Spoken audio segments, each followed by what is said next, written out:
Magandang umaga po sa inyong lahat. Ngayon ay Abril 6, 2020. Narito tayo ngayon sa aking YouTube channel.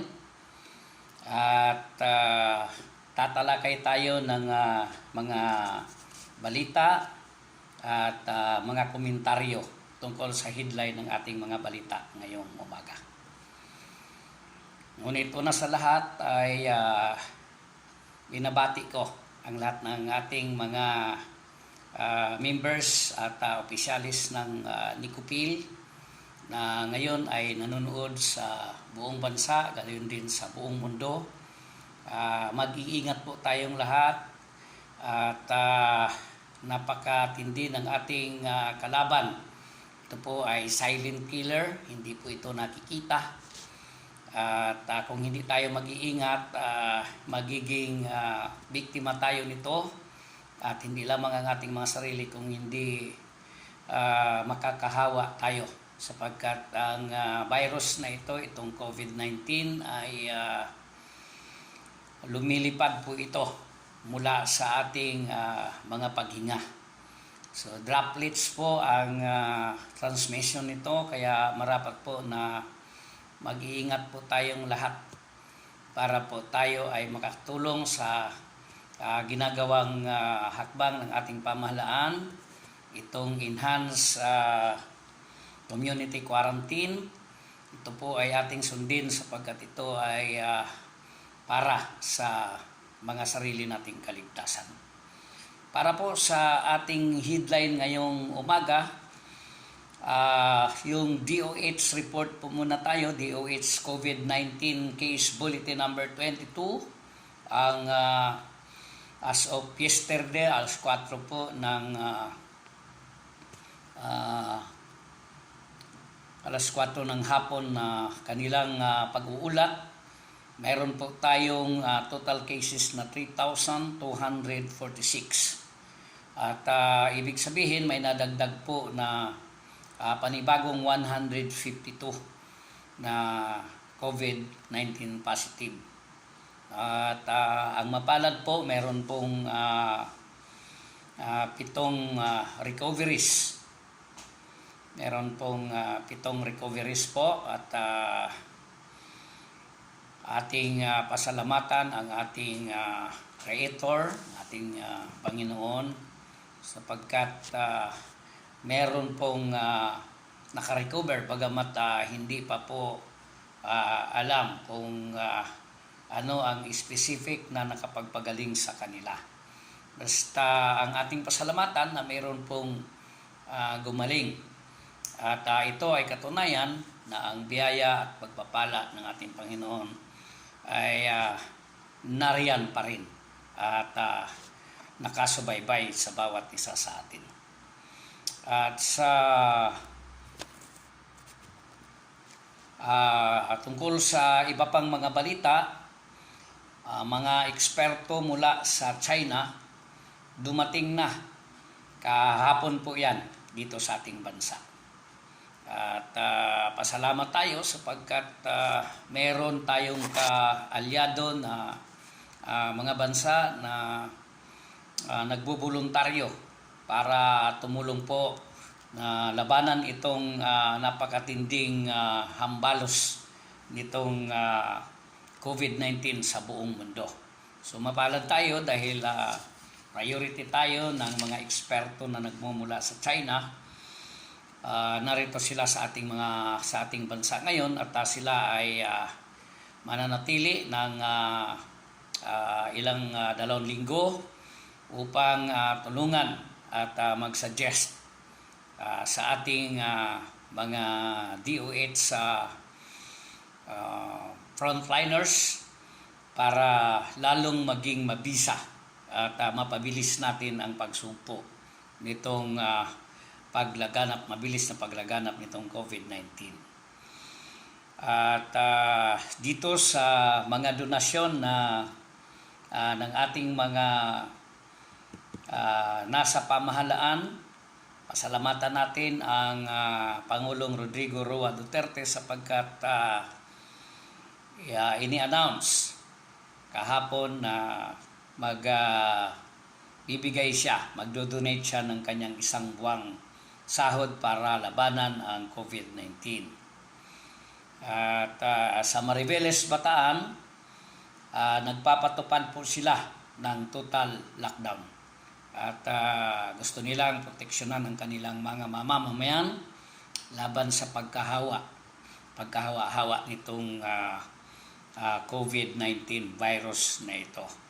So sa mga papunta ng Maribeles, medyo kung kayo ay hindi naman exemption, wala kayong exemption, wala kayong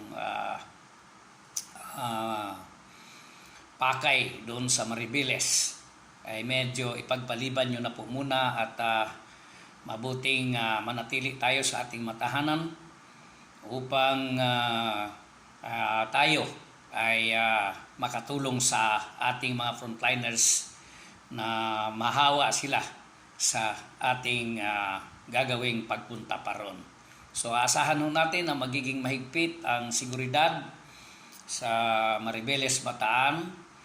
At siyempre magiging mahigpit ang checkpoints at titingnan kung ikaw ba ay may kasama sa mga frontliners na kailangan pumasok sa bayan ng Maribeles. At tungkol naman po sa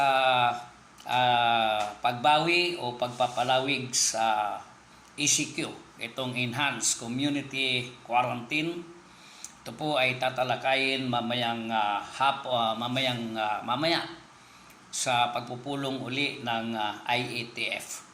So abangan po natin yan kung ano ang magiging hakbang o magiging desisyon nila. Kung ito ba ay palalawigin, ito ba ay wawakasan na sa takdang panahon na nakasaad sa proclamation ng ating Pangulo. Abangan, malalaman po natin mamaya. At may good news po tayo. Ang good news po natin ngayon ay may 3 senior citizens na gumaling sa COVID. Ayon po ito sa ulat ng DOH. At yun nga, yung paggaling nila, ito po ay hindi specifics kung anong gamot ang nakapagpagaling sa kanila. Pero meron pong mga obserbasyon ang mga eksperto nating mga doktor na kung ang isang tao ay malakas ang immune system, ito po ay isa sa dahilan kung bakit biglang may gumagaling, no? So meaning kung mahina ang iyong immune system, medyo madali kang tablan nitong virus na ito. So mahalaga po na tayo ay mag-iingat sa ating mga pagkain, sa ating hygiene, sa ating paglilinis sa ating katawan. Ganon din mag-iingat tayo sa pag-inom-inom ng mga gamot na ito ay hindi pa-proven na makapagpapagaling sa COVID-19 virus. Kasi marami pong lumalabas dyan sa mga online na ganito, ganyan. Baka yan po ay dahil hindi pa proven yan, wala pang scientific studies dyan, yan po ay makapadagdag pa ito ng pagpalala ng sakit ng COVID-19 virus. So, ingatan po natin ang ating katawan. At ang number 1 po dyan, kain tayo ng mga nutritious food, kain tayo ng prutas, at huwag tayo masyado dyan sa mga karne, kasi proven ko na po. Ako po ay 64 years old na, pero makita po natin, medyo sa awa po ng ating Creator, tayo po ay nakapaglalakad pa mula ground hanggang dito sa 18th floor. Kasi nasa 18th floor po itong aking kinarurunan, itong aking unit dito sa isang condominium. malimit na maglakad po ako rito dahil ito ang aking pinaka-exercise. Kaya sinishare ko po sa inyo kung ano ang aking ginagawa. Ang kinakain ko ay prutas, gulay, at mga seafoods po. Seafoods lang, no? At although sabi ng iba mahal ang seafoods, pero kung meron naman tayong kakayahan ay pwede naman nating regaluhan ang ating sarili ng masarap na mga seafoods. So yan po ang aking ma-share sa inyo. At siyempre, tulog po ng maaga. Hindi po tayo pwedeng magpuyat ng magpuyat. Kasi po ang pagpapalakas ng immune system, ito po ay ginagawa ng ating katawan, sariling katawan, habang tayo po ay natutulog. Kung kayo ay laging puyat, lagi kayong gising, di kayo natutulog, ay delikado. At tiyak na mahina ang iyong immune system. Kaya palakasin po natin ito sa pamamagitan ng pagkain, pagtulog, physical hygiene, at lahat ng aspeto para po tayo ay maging malusog. Gawin po natin, inom tayo ng vitamins, inom tayo ng mga organic na mga nutrients. Yan po ang ating gawin, mga kababayan. So, yan pong tatlong senior citizen na gumaling. Posible na ito ay health conscious po ang mga ito at sinusunod nila ang tamang paraan kung paano magiging malakas ang immune system. At sa karagdagang balita po natin, ang PCSO po ay magbibigay ng tulong sa PhilHealth para sa COVID-19 patients. Kasi dati ay nagpalabas sila ng kanilang update na limitado ang kanilang pondo para sa COVID patients. So ito ay narinig, nakaabot sa pandinig ng PCSO management. Kaya sila ay magbibigay at magto-turn over po ng pondo sa PhilHealth para po sa ating COVID-19 patients. At regarding naman po sa komentaryo at pananaw ni Congressman Salceda, ang sabi po niya, ang problema sa COVID-19 lalala kapag alisin ang ECQ. So, meron siyang proposal na kung pwede, dagdagan. Nagpanukala po siya o pabor siya na dagdagan ng 2 weeks po itong extension sa ECQ sa Luzon. So abangan po natin kung ang kanyang panukala ay papaboran ba ito ng IATF, kasi sila po ang may mandato upang alisin o ituloy ang implementasyon nitong ECQ sa ating bansa. At ayon sa kanila, meron po silang 5 batayan para desisyonan ang pag-alis ng ECQ. So sa kanilang mga kamay po yan, atin pong pagkatiwala na sila po ay may mandato na mag-alis o magdagdag ng ECQ o Enhanced Community Quarantine. At ang mabuting balita naman, good news pa uli, 600,000 families sa lungsod ng Maynila ang tatanggap ng tig-1,000 na ayuda. Yan po ay galing sa pamahalaan ng lungsod ng Maynila. And with that, I would like to congratulate Yorme for your kindness para sa ating mga kababayan.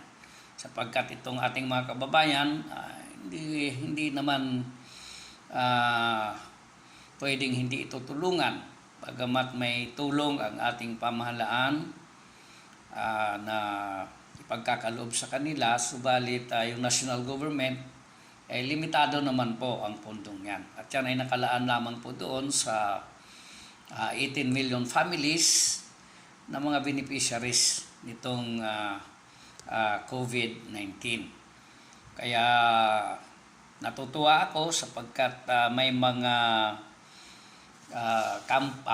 private companies na nagbibigay ng mga donasyon Meron ding mga government officials na nagbibigay ng kanilang sahod, katulad ng Pangulong Rodrigo Roa Duterte. Ibibigay niya ang kanyang isang buwang sahod, at ang mga gabinete ay nagpahayag na rin po ng kanilang desisyon na 75% ng kanilang mga sahod ay i-donate po nila para makatulong dito sa implementasyon ng COVID-19. So atin po silang i-congratulate doon sa kanilang ginawang pagdodonate ng kanilang mga sahod. And I think marami pa pong iba, I don't know kung may mga senador na nagpahayag sa kanilang mga tungkol sa kanilang sahod. But ako, meron akong narinig na congressman nagbigay na ng kanyang almost 3 months na sahod. At ito po ay galing kay Congressman Abante ng Maynila. Akin pong napanood ang kanyang video na ang kanyang sahod ay binigay na niya, at yan po ay 500,000, no? At ang sabi niya, ayon sa kanya, yan po ay almost 3 months na sahod niya po binigay niya bilang donasyon sa ating mga kababayan. Ganun din, nag-solicit siya sa kanyang mga kaibigan at sa members ng kanilang religious organization, at meron siyang mga nasolicit, hindi lang cash kung hindi mga in kind. Ito ay makakatulong sa kanyang mga constituents, at hindi lang siguro sa kanyang mga constituents, baka sa ibang lugar makabahagi pa kung aabot pa yung kanyang mga nakalap na mga donasyon. So, congratulations Congressman Bishop Abante, at ikaw ay may mabuting puso na kumilos sa iyong sarili para makadagdag po tayo ng paggaan ng problema ng ating pamahalaan. So, marami tayong balita ngayong umaga, at ang good news pa, itong rollback sa presyo ng produktong petrolyo.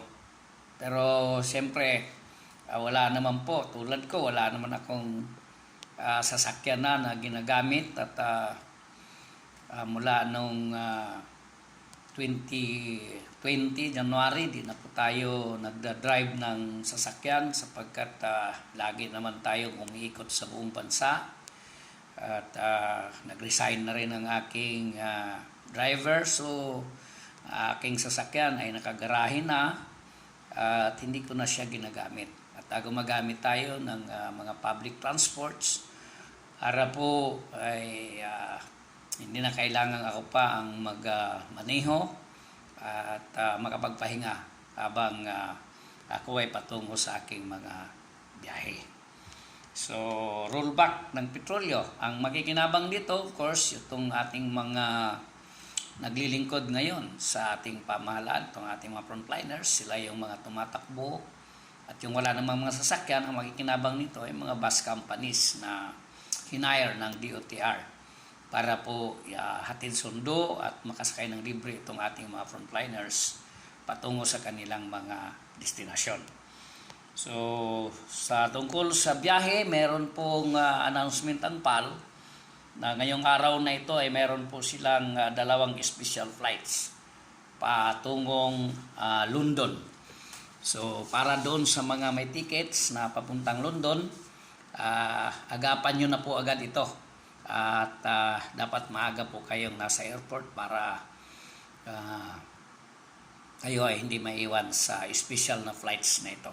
Dadalawa lang po itong biyaheng ito papatungong London. At meron po tayong mga Pinoy na dumating, mga seafarers mula sa Italy. Dumating na po sila sa bansa kagabi. At sila po ay 322 na mga seafarers. So, welcome po sa kanila at sa kanilang pagbabalik dito sa ating bansa. Sana po ay mga ligtas sila at sila ay dumiretso sa quarantine para po makatulong din sila upang pigilin itong paglaganap nitong silent killer na COVID-19. So, para doon sa mga hindi pa gumagawa ng kanilang mga personal na pagtulong, nikayat ko po kayo na tulungan po, tumulong. At tayo, may mga tinutulungan po tayo, hindi natin ito pinapublish sapagkat hinahayaan ko, sanay po ako na magbigay ng tulong na hindi naman pinapublish. Pero doon sa mga nagpapublish, wala naman pong masama doon at maaring ito po ay makapagbigay ng encouragement sa ating mga kababayan na mag-voluntaryo na magbigay ng kanilang mga tulong. Tulong po sa mga medical doctors natin, nurses, lahat ng mga frontliners na nagkakaloob ng kanilang serbisyo. Bagamat may sweldo sila pero between life and death po ito, no? So nakita natin ang dami ng mga doctors na mga yumao at tulungan po natin sila kung may magagawa tayo magmula sa mga PPEs na ito, lahat ng mga protective equipment nila kung meron tayong magagawa sa mga companies na mga malalaki naman ang mga networks. This is your time to do good to our frontliners. At i-congratulate ko lang ito, special mention ito sa akin, itong FLM. Itong si Francis Leo Marcos. Hindi ko ito kilala ng personal, hindi ko pa nakita ito. Pero sa estilo ng kanyang pag-challenge sa mga mayayaman, rin sa ating mga government officials, ay humanga ako sa kanyang katapangan at hindi siya natakot na mag-imbita, mag-challenge ng mga meron namang kakayahan. At nakita ko ang resulta ng kanyang ginawa, marami ang na-challenge, hindi lamang mayayaman, merong mga simple lang ang pamumuhay, ordinaryong mga tao, mamamayan, na tinanggap ang kanyang challenge. So, tungkol sa kanyang apelyido, tayo ay wala namang personal na kaalaman tungkol dito at nasubaybayan ko lang ito almost 1 week sa kanyang mga live vlog sa YouTube, ganoon din sa Facebook. At nakita ko rin na napakaraming komisyon sa kanyang pagkatao. So sa akin, kung sino man siya, ano man ang kanyang identity, ay subaybayan po natin ang kanyang mga videos para makita ho ninyo na siya ay nais lang tumulong, bagamat ang sabi ng iba mayabang siya. Yun po ang kanyang style Pero nakita ko naman na mababaw din ang kalooban nito. At nakita ko na umiyak siya doon sa bidyong napanood niya, doon sa idinadaing ni Mayor Isko Moreno, ni Yorme. At siyempre sabi ng iba, tapang-tapang nito, pagkatapos umiiyak pala. Ano ba ito? Dramatista? Artista ba ito? Tungkol doon sa kanyang mga pagkilos, huwag na ho nating masyadong bigyan ito ng kulay. At what is important, tumulong ang tao. At napakarami ang natulungan. At marami pang tutulungan. Dahil ayon sa kanya, meron siyang binintang bahay na ito ay nagkakahalaga ng 40 million. At ito ay uubusin niya. At may bininta pa siyang lupa. Sabi niya 36 hectares. Narinig ko ito at napakinggan, sa napanood sa kanyang YouTube. Uubusin pa rin niya. Nagbenta siya ng 36 hectares. So, I do not know kung yung binanggit niya nung una na nagbenta siya ng 50 hectares na commercial lots. Ewan ko kung isasama pa niya yun, no? But nakita ko yung kanyang tapang at malasakit sa ating bayan. Huwag na nating bigyan ito ng masamang kulay. At atin po siyang i-congratulate. At kung para sa akin, kung ito ay may plano na tumakbo sa pagkasenador sa 2022, ako ay magboboluntaryo para tumulong sa kanya. At ako hindi naman nanghihingi ng tulong sa kanya actually dahil itulong na lamang niya doon sa mga kababayang nangangailangan. At ako, ang magagawa ko ay ipakilala ito. Kaya like and share ako sa kanyang lahat ng kanyang mga videos. Para po yung ating mga kababayan mapapakinggan nila at mapanood nila ang buhay nitong si FLM. Itong si Francis Leo Marcos. Nakita ko ang kanyang mga videos ay panay ang biyahe nito, no? Last year. At itong early 2020, January, February, panay ang biyahe po nito. At tumigil lamang siya sa pagbiyahe, siyempre ay in compliance with the declaration of the ECQ. Siya po ay naggawa ng kanyang sariling pamamaraan upang makatulong sa ating mga kababayan. So, palakpakan po natin at i-congratulate natin itong si FLM, Francis Leo Marcos. By the way, meron po akong ginawa na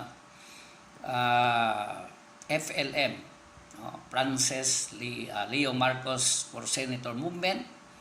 Naanyayahan ko kayong sumama kayo dito. No? This is in preparation for 2022. Hindi ho ako nangangampanya. Nagpe-prepare po tayo dahil sa ayaw natin sa gusto, darating naman talaga. At another choice po natin ito. Another choice natin siya. So, magpa-member po kayo. At ako mismo po ang admin nito. At tinatanggap ko kaagad ang lahat ng magpapamembers dito. Of course, pag nasa grupo na kayo, tumulong tayo para maka-encourage tayo ng mga tao. Huwag puro negatibo po ang ating banat sapagkat kung yun lang ang ating layunin, ay huwag na po kayong sumama sa grupong ito. At yun lang po ang ating mga tinalakay ngayong oras na ito. At ako po ay magpapaalam na at mamayang konti sa mga patuloy na updates na aking gagawin. Nanyayahan ko kayong manood dito po sa Ruben Lambuhon YouTube Live. Magandang araw sa inyong lahat at naway pagpalain tayo ng ating tagapaglikha.